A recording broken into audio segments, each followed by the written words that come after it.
privilege to be able to sit down with you. I want to echo what Shane just mentioned that it's really, really nice to be proud of the people representing you. And I feel the same way that it's really nice to not pick the lesser of two candidates when you vote, but to actually vote for somebody that you believe in and you know is standing behind you in your industry. Yeah, John, I was born and raised here. This isn't like this is again where I've worked, where I serve. My wife grew up here. My kids are here. I recreate here. And quite frankly, the good Lord's going to take me from the 8th district. Nice. Let's talk a little bit about that. So, with your background, you were born where? So I was born right here in Duluth. In Duluth. Yeah, born in Duluth, up in the Piedmont Heights area, up top of the hill, and my wife and I, after we got married, actually moved to Hermantown. We've been there for a little over 25 years now. Nice.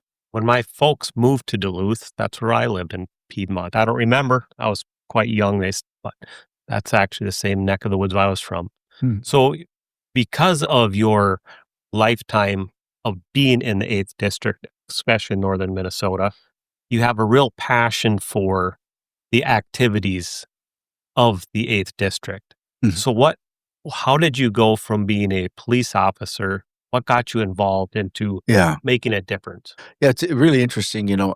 When we moved to Hermantown, there was an open city council seat there. And when you serve the public as a police officer, it's public service, and it's hard to explain, but there's a calling to serve people. There really is. And as a police officer, you're still serving people. And when this position came open, the former mayor, Dan Urshon, said, "Pete, you should probably think about it." Yeah, I'd try it. And so I was elected, and to serve as a city councilor in a small community where you know most people and you're trying to do the best for the citizens, it's really rewarding, right? And then it was like, okay, the county commissioner spot, there's several thousand people that more that you can help and support, and so, and it's a yearning to serve. John, this isn't my profession. I had my profession. I was a former professional hockey player many years ago. I had a small business owner for 31 years, a police officer. I married my wife, Jody, who spent her career at the 148th Fighter Wing. She's an Iraq war veteran. We have 6 beautiful children. One special needs, our youngest 2 are adopted. Like, I'm living that American dream, right? Yeah. And so I want other people to be able to experience it. And as they grow and have children, to have the opportunities that I had. It wasn't always easy, but, being a member of Congress is just, it's a thrill, and it literally an honor of a lifetime for me to be able to serve so many people. And there's diverse views, I understand it, but just being able to listen to them and understand. There's people that I disagree with vehemently on things, but they're my friends. Yeah, absolutely. We have to recognize they're still our neighbors, and they're still Americans, and they bleed red just like I do. They love this country. They get a lump in their throat when they see our flag or a military man or woman standing at attention. We can have our differences, but we don't have to hate. And unfortunately, I see some of that. I think that's one of the biggest challenges today in America is I agree with you so wholeheartedly that if we can have a conversation, maybe we can, at the end of the conversation, we can agree to disagree, but we can have a conversation. Yes. It feels like today, so many people aren't willing to even have a conversation. Yeah, the fact of the matter is, I have a very, very good. I have several good Democrat friends in the House that I've have gotten along with very well. One of them is Jared Golden. He's from Maine. He's a Democrat from Maine. Honorable, served his country, 2 beautiful kids, and just a wonderful wife, just doing good things. He and I don't agree on everything, but we go out to dinner. Okay, we talk about things, and it is amazing how much you can learn from somebody that doesn't necessarily agree with you, to be able to share things together. At the end of the conversation, you may not have changed his heart or mind, or I didn't change his, but at least he had the conversation. And you can understand a little bit about where they're coming from. Absolutely. Everybody has a story. Everybody has a background, right? Everybody in certain situations have had to make decisions and then they can bring that experience. I think experience is important too. I mean, when you serve, I think that I think that in some respects having really an all-around balanced life perspective and experiences really helps. And I believe I'm really fortunate to have the experiences I've had to, be on the small business committee and being a small business owner. And you're only supposed to be on 2 committees, but they said, Pete, you're staying on small business because we need business owners. We need that thinking, And when we talk about the mining space, like when we talk mining, the 8th District of Minnesota comes up. Our office comes up. I've had senators, I've had House members from the opposite side of the aisle come and talk to us and me about mining and the opportunities. Like, tell me more about the iron ore. How many years have you been doing this? You helped win 2 world wars? Yes. And here's what happens. Here's why we need, for example, the $1 billion+ for the Sioux locks. Because if the Sioux locks go down, it's going to hurt about 13% of our economy. Yeah. So, and then that's why we need that investment out of the Transportation Infrastructure Committee for the Sioux locks. Now I understand it. Those blast furnaces and the steel mills down south. Oh, okay. I see. So it's about education, and I just promote our district as often as I can. I love it up here. I bring some of my staff from Washington D.C. into the district periodically to drive around and just show them, you have to see what I see on a daily basis, and they love it. But I'll often say, let's say we're going through a small town, 800 people, which is rural. I mean, it's a rural district, right? For sure. So you go town of 800 people. I'll say, you know what? There's people in DC that could give a hoots, a rat's patootie about the people that live here. I do. Those 800 people matter to me. These small towns and these small communities and these small businesses, in Main Street, Gilbert, matter to me. And I'm passionate about that. I've said this, and I believe it with 100% of my being, that person that lives in Eveleth, Minnesota, or International Falls, Minnesota, or Isanti, their beliefs and their wants and desires do not take a second fiddle or a backseat to somebody in Minneapolis, St. Paul, Chicago, Houston, Dallas, New York, etc. Their voice is as equal, and I'm passionate about that. I will not allow rural America and our industries and our livelihood to be just pushed aside because we're in a rural district. The 8th District is considered a rural district, and it is. Very other than the city of Duluth, everything's rural outside of it. Yeah. So I grew up on the range, and I spent, the 80s there, Mhm. which, as we know, was a challenging time. Mhm. But now when I go up there, I haven't seen like tons of growth or tons of things going on, but mining being the backbone of it. So what's preventing the mining industry up there? What's the biggest challenge to helping the whole region grow? Politics and permitting reform. When the state drags its feet on a permit or an extension of a permit because you have, the people, the powers to be, there's somebody that doesn't support mining, let the paperwork sit and drum up opposition, whether it's, true or not, doesn't matter. They want to stop it. I mean, we see that all the time. And by the way, John, it's not only in mining projects. There's bridge projects that we need permitting reform on. People that we live in the north. So when you want to stop a project, like let's say a bridge project, it gets stopped late summer and it extends into, mid-November, you're not going to do anything with that bridge now till the spring. That's a delayed project. When you delay a project, when you restart, it's more money.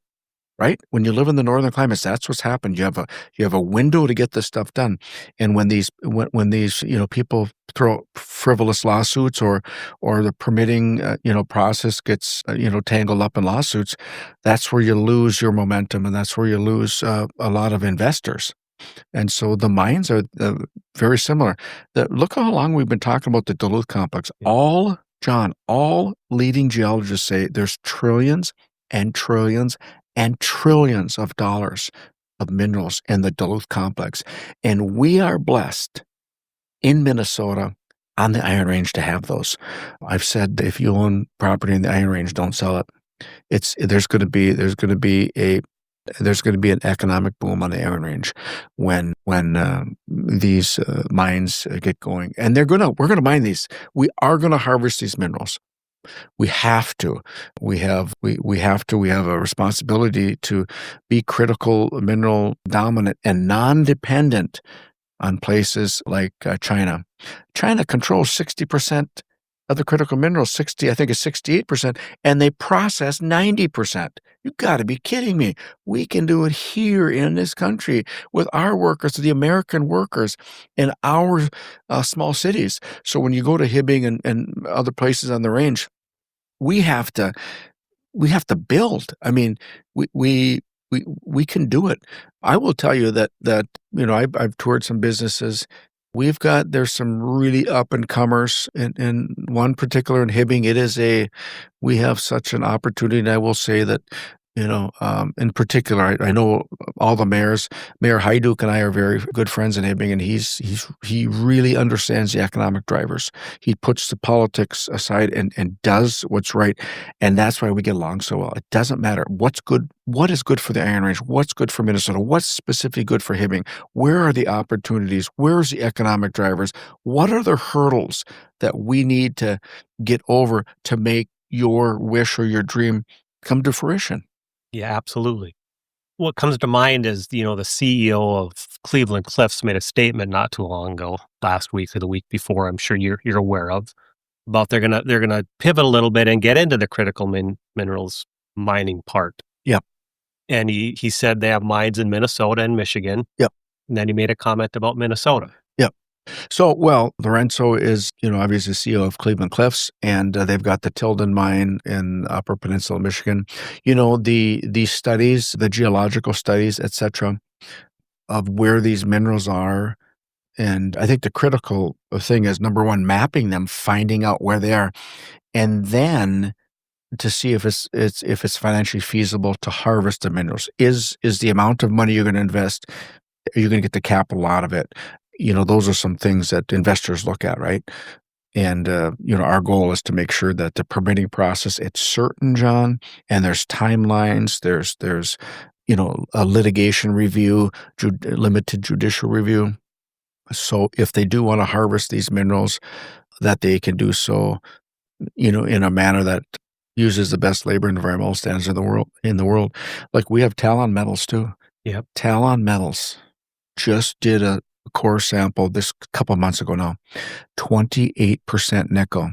That is the highest nickel content of any exploratory drill in the world. And I'll say that again, 28% nickel came out of Tamarack, out of Talon Metals in Tamarack.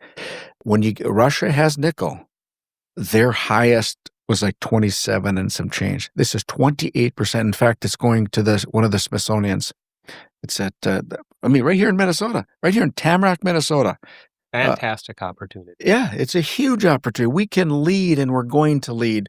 And I can tell you, under the Trump administration, they understand. And under the Secretary of Interior, Doug Burgum, and his assistant secretaries, Kate McGregor and others, they understand Minnesota. They understand the opportunities that we have. And they're going to, like I say, let's unleash this economic engine that we have, because the country's going to see something spectacular. That's exciting to hear. Tell me a little bit about the sulfate standards when it comes to the iron ore mining. Mhm. Where are we sitting on that issue? So that's a great question. Obviously, it's a priority right now. Again, the sulfate standards were put in place many years ago. They just weren't enforced. Now they want to enforce them, and unfortunately, the cost can be cost prohibitive. I know that the mines up there are very very concerned about it, on how we're going to do it, and and in some cases, the discharge water is cleaner than the water in this water bottle that you gave me, you know? Yeah. And so we have the technology. In fact, in some discharging of the water, you have to add some sediments to make it more natural. So, I mean, we have the technology to do that, but the sulfate standards is really concerning. And I think that Governor Walz and his administration are really leaning on a 2022 letter from the EPA under Biden, and I know the current administration is looking at, like, let's talk about it. Let's see what can be more reasonable and common sense. Yeah. I mean, Well, it's just like the taconite air rule, right? The Biden administration put forth a taconite air rule specifically for taconite mines in Minnesota and Tilden and Michigan. That it was a taconite air rule specifically, and when I tell you that the Biden administration was the most anti-mining administration in the history of this nation, just look at what they put forth, the taconite air rule that Lee Zeldin and the EPA removed immediately, because the standards were, I mean, you don't have the technology to meet what they required, which should have put our mines out of business. And that's why when I talk about the Trump administration understands, in fact, after Lee Zeldin was confirmed as the administrator, Lee and I served together. Our office brought this issue to him right away, and he understood. Oh my, we can't lose these mines, and so we have to really make good decisions. And so, with the taconite air rule, it was a no brainer. That was simply put to shut down the Iron Range and Tilden. right. And you mentioned earlier how these mines helped us win 2 world wars. Hmm. So the there's been a recent company bought out by another company up on the range, Hmm. US Steel. So I'd like to hear a little bit about what your thoughts on that whole transaction is, and Yeah. does that still protect our national interests? Yeah. So with U.S. Steel and Nippon arrangement, I would just tell you that I talked to both leadership in both companies, and when you talk to the leadership within U.S. Steel wasn't going to go anywhere, but they weren't going to grow either. They didn't have the capital to invest to stay competitive. They were going to do what they've always done, right? Yeah. And but Nippon and saw an opportunity with U.S. Steel to forge a working relationship together. Right now, they're the third largest steelmaker in the world right now, and that brings, especially with the shipbuilding, right? This is going to be important. And I know that through the CFIUS, and I know some of your listeners may not know this, but whenever you have a foreign entity purchasing an American company, you want to look at strategic national security interests. Are there situations where it can't be mitigated? Because we need our steelmaking here. So there was precautions put forward. U.S. Steel will always be headquartered in Pittsburgh, and they're going to honor, of course, their union contracts, and those are things that are really concerning. The investment of $800 million, I think it was. They're working on, like, strategically, how are they going to do that? What are they going to invest in to make them competitive? And so it was a very contentious. Those were contentious times, but I think it's important, to recognize that when you talk about strategic national security, there was nothing in this arrangement that would put our country steelmaking at a disadvantage. There was nothing that could mitigate any issue. So, the board of directors, they've got to be, the majority has to have to be from the United States. I mean, so there was things put in. And so, there's always, and one of the things that the rumors around, both good or bad, For sure. that's the workers were rightfully so. They're apprehensive about it. And I don't blame them. But I think that as we move forward, we hope we see that this arrangement it builds upon, the Iron Range, the rich history of the Iron Range. It adds value to the Iron Range, and taking taking care of the hardworking employees and their families and what have you. And I think that, time will tell, and I really hope that they become the second biggest steelmaker in the world because that's good for the Iron Range. Yeah, the investment, the capital is there to help it grow, help it continue to be so there's a viable future. Right. So many kids during my era would grow up and try to get out of there because there wasn't the opportunity. So now that there is opportunity, there's potential for the range. There's a guy I know that says the range will rise again. That's his little saying. It will. Whomever that is absolutely right. Well, think about it, John. So you can graduate from Virginia High School, get a job in the mines, go through the program. You can make very, very good money. You're pushing $90,000 without overtime, with good benefits. You don't have the college debt. What an opportunity. And these are generational jobs. We just don't want them for 8 or 10 years. We want them continuously for generations and generations. I love when I go up to the mines and some people say, I'm a third generation miner. Like, geez, pitter patter. That's awesome. That's what we want. We want that rich history of the Iron Range will never be forgotten from those that understand what it did for us. And I'm one of them. Because I remember in the 80s, it was tough, right? I remember some of these things happening, but in my position now, I get to tout the Iron Range as an opportunity for this country and for many areas in this country. And we're blessed to live here. So I would say to those young men and women that in our region that, that are interested in having a great job, it's the mining is there. We have to make sure that there's the demand for those pellets, right? And you do that with good legislation and good priorities, i.e. shipbuilding, enforcing made in America, under the Inflation Reduction Act. You remember that Biden administration wanted to take out the made in America provisions for the critical minerals. No way. It's U.S. taxpayer money. I don't want the steel or minerals coming from an adversarial nation. I want that iron ore and that steel making be made here in this country. You know why? Because we can do it and it's the right thing to do. We do it better. We do it cleaner. Yes. More environmentally friendly. All sorts of reasons. Mm-hmm. Not to mention our economic engine that we need. Yeah, correct. So, well, I really appreciate having an opportunity to sit down with you this morning. And I want to thank you for your service, Congressman. It's a pleasure to have you on. Thanks. It's great to be with you. And you guys keep up the great work. Thank you.